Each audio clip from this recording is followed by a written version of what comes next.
Chapter 11. Mrs. Seaton's Whistle.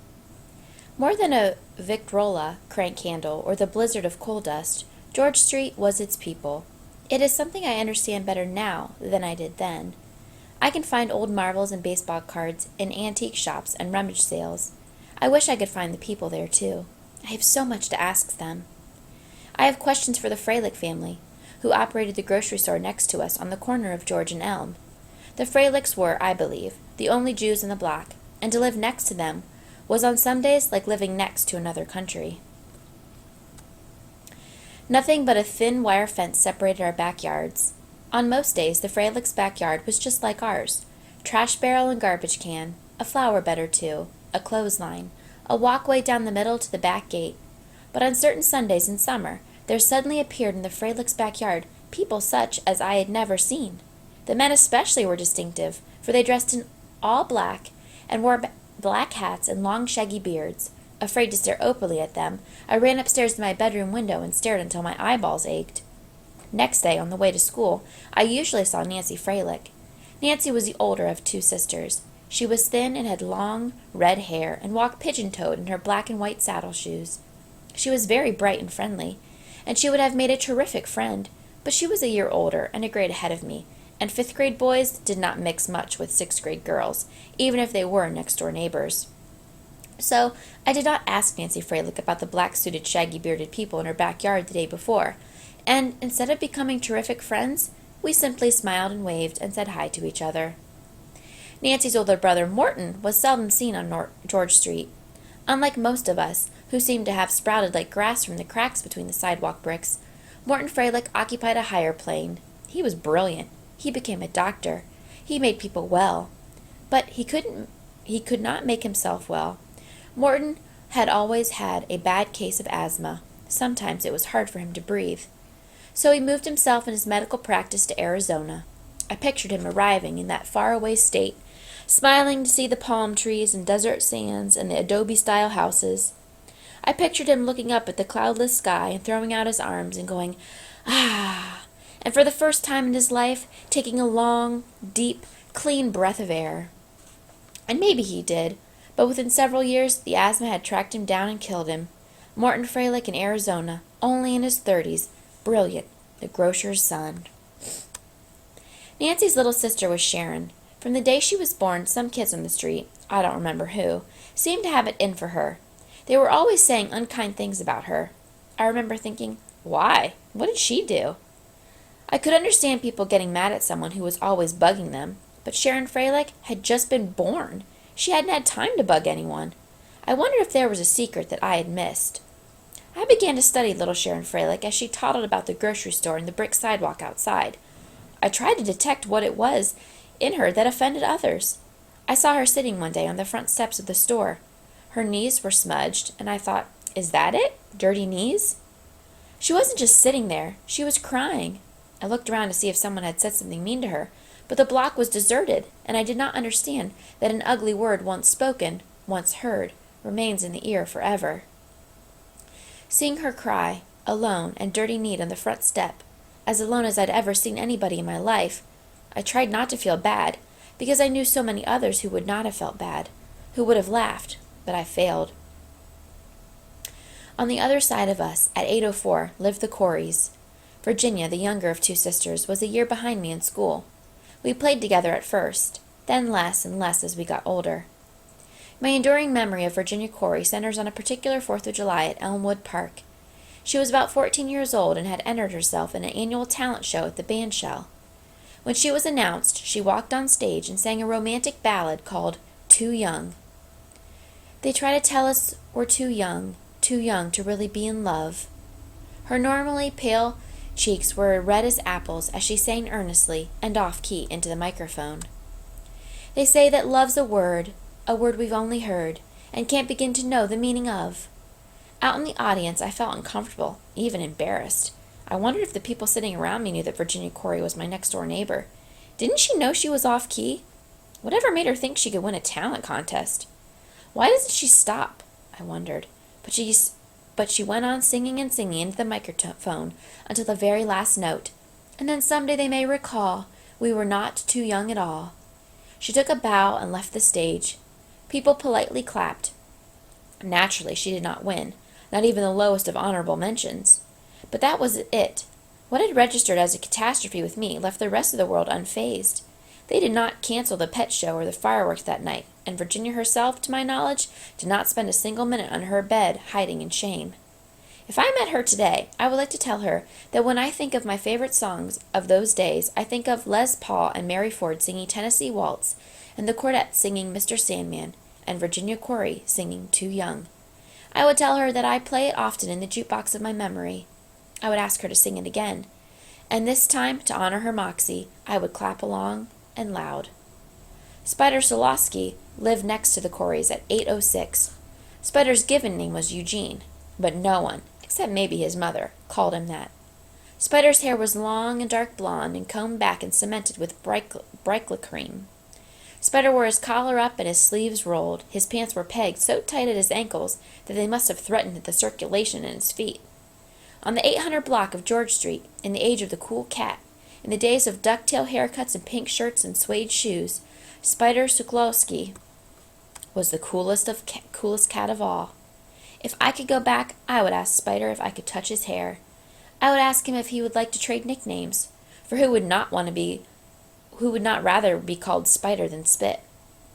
The Fralics did not run the only grocery store in the block. Across the street from Spider's house was Trafi's. Trafi's was about as small a store as a store could get, no bigger than a row house living room. In fact, it was a row house living room before it was converted to a grocery store. My family did most of its shopping at Fralic's. I bought only 2 products at Trafi's, candy and popsicles. There were 2 Trafi's. One was a stout, black-haired woman who managed the store. The other was assumed to be the manager's mother, or grandmother, or great-grandmother, for she was the oldest-looking person any of us had ever seen. We guessed her age at anywhere from 90 to 150. She was thinner than a taffy stick. Her scalp looked as if it had been planted with dandelion fuzzballs. I found myself speaking lightly to her for fear that a loud word might blow her over. No doubt her skin had once been as solidly pink as mine, but much of its pigment had drained away so that now she seemed skinned in wax paper. Whenever she was left uncovered, you could follow the humped blue tributaries of her circulation. I imagined that her doctor examining her could peer, like a tourist on a glass-bottomed boat, right through to her heart and her other organs. The older Miss Trefle was seldom seen. She lived behind a doorway curtain that separated the store from the living quarters. But on occasion, when the younger Miss Trefle was away, the older one came out to wait on customers. She sorely tested a kid's patience. It could take forever just to buy a Mounds bar. But I, for one, did not mind, for watching the old Miss Trefle behind the counter was a fascinating experience. As I stared at the thin, blue-corded hands that passed me the Mounds bar, I wondered, would that be my hand in 80 years? My common sense said yes, but I couldn't quite believe it. The bell above the green frame screen door tinkled as I happily rejoiced the sunshine and the hard, reassuring warmth of the sidewalk bricks. Inside, the old woman disappeared behind the curtain. Henry Dorner lived in the next-to-last house in the block, and the end of the dead end. Henry was a burly, rambunctious kid. He got into his share of trouble. He didn't take any gruff. He was active, feisty, you might even say pushy. When there were games to be played, he was there, in the middle. When there were sides to be chosen, he was there, up front, staring down the chooser. Maybe that's why Henry Dorner was seldom chosen last. On the other hand, he was never chosen first, for Henry had disabilities. He had been born with one leg too short and an incomplete hand. The short leg required him to wear a special shoe, the sole of which was a leather platform about 6 inches thick. It leveled off both feet to the ground and made walking, if not graceful, at least possible. The hand was a hand in name only. The wrist tapered to one finger, with, as I recall, an extra finger or thumb projecting from where the palm should have been. And here's the thing. In my memory, Henry Dorner is always running. The good leg moves normally, like mine, while the other swings straight outward from the hip, more like an oar than a leg. But he doesn't seem to know. He doesn't seem to care. He just runs. And the rocking chair in his porch is empty, and nobody says, "You can't do that." The other day I found Henry in one of my high school yearbooks. It's the group picture of homeroom 49. He stands in the second row, and you can't see the picture. You can't see his hand or the foot, but you can see the face, and it's pure Henry Dorner. Eyes that pierce the camera as if it's the chooser in a pickup game of street football, and a smirk that says, "Go ahead. I dare you not to pick me." If I could go back and be the chooser, I would pick Henry Donner first. Among the dead-end population, I count one soul who had no address on George Street. As far as I knew, he had no address anywhere, though he was at home everywhere. He was the Hokey Pokey man. In the warmer months of the year, the Hokey Pokey man roamed the streets of town, pushing himself before a white wooden cart. The bed of the cart was occupied with a block of ice covered with a dish towel. Flanking the ice were 2 rows of bottles containing flavored liquids in a variety of colors that all would remind me of a barbershop shelf. The Hokey Pokey man knew kids. He knew our ways better than we did. As we got older and our routes about town changed, he was always there ahead of us, waiting at the dead-end barrier outside the school, clattering along a random street. Coming upon him, we crowded around the cart. He went into action. He flipped off the dish towel, grabbed the ice shaver, clacked it like a castanet, and scraped ice until the scoop was full. He deposited a white snowball into a paper cone and awaited the first order. "Lime!" He snatched the lime bottle, shook it, and presto, bright green snowball. "Grape! Orange! Lemon!" I waited till last, thinking about the flavors. I always decided on root beer. We took off then, relishing the winter on our tongues, giving no thought to the Hokey Pokey man, for he was not someone to think about. He was simply there, where we were. And then, in time, he wasn't. Though still on a summer's day, when heat waves danced above the street, I sometimes imagined him in the distance, waiting where I have yet to arrive. And then there were the Seatons. Officially, the Seatons did not live on George Street. They lived on Elm, with their property running perpendicular to the backyards of the Fralics, the Spinellis, the Coreys, and the Solowskis. During my grade school years, as I have mentioned, I considered Johnny Seaton one of my 2 best friends, the other being Roger Edelman. As the years go by, there is something I remember about the Seatons even more than Johnny. It's his mother's whistle.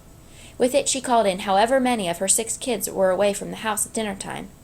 She would come out the kitchen door, stand by the fence, and deliver it once, maybe several times. It was not loud, not nearly as loud as a hot Chevy revving or a kid yapping or a parent scolding. It was a simple 2-note whistle, and yet her kids, all of us kids, no matter where we were, Cone Street, the tracks, Red Hill, we always seemed to hear it.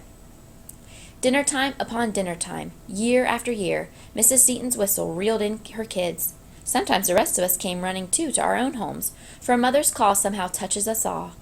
Those 2 not very loud notes echo down to the millennium's end and powerfully recall to me a time and a place. A fantasy I have goes like this. Mrs. Seaton returns to her house on Elm Street.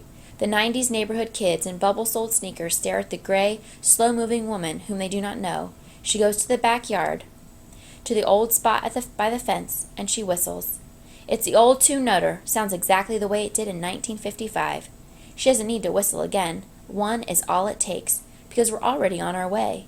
The 90s kids gape in amazement as we return from our homes and cemeteries around the world. Henry Donner and Spidel Solowski, and Virginia Corey and Jerry Fox and the Trafels, and even little Sharon Fralick, her knees still dirty but not crying anymore. Across the Schuylkill and along the tracks and the path and down the streets and nameless alleyways, all of us one more time heading home on Mrs. Seaton's whistle. That ends this chapter. Please go back into the text to answer your questions before moving on to the next chapter.